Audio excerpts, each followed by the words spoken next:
Squishy Bee. I'm here to do a really short video today.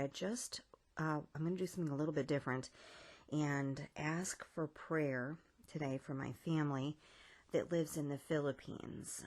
They're actually really close to this really scary volcano that's been going off. And here's a few pictures that they sent me.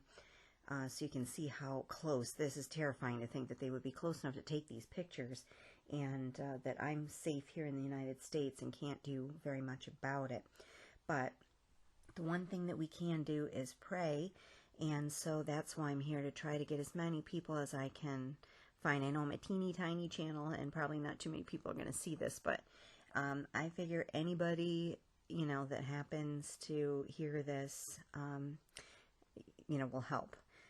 So if you guys could please pray for their safety, pray for their breathing, because I'm concerned for this ash that they're breathing in.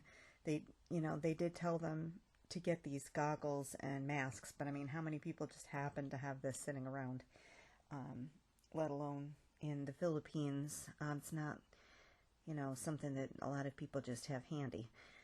But one of the things that they were saying is that they felt safer where they were because of this tsunami threat. So it's a terrible decision to think, you know, do I stay and deal with this ash, or do I try to venture out and, you know, deal with this tsunami threat? So, and what's really concerning is that the biggest eruption may not have happened yet, and that this is just kind of like a pre-eruption thing. And so pray for the people who are fleeing this, that they have somewhere to go and be safe, and for people who are kind of stuck in that limbo of not knowing what's a safe thing to do.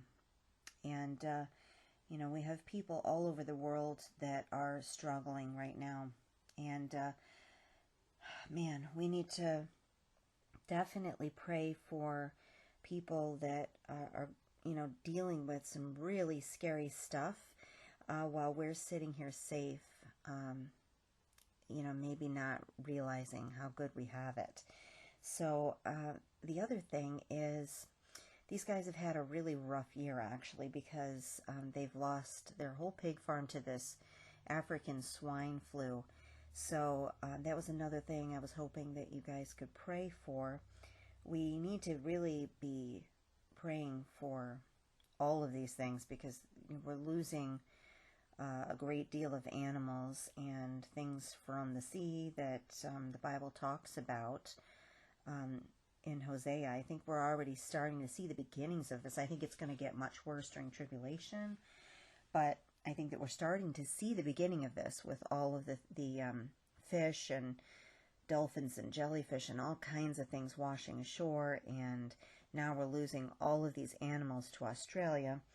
I actually have family in Australia by these fires as well, so if you wouldn't mind including them in your prayers, I'd be very grateful for that as well.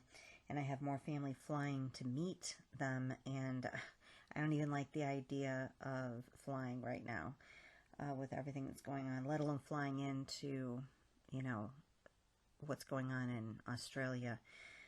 So lots of prayers going out, and I appreciate any extras that I can get.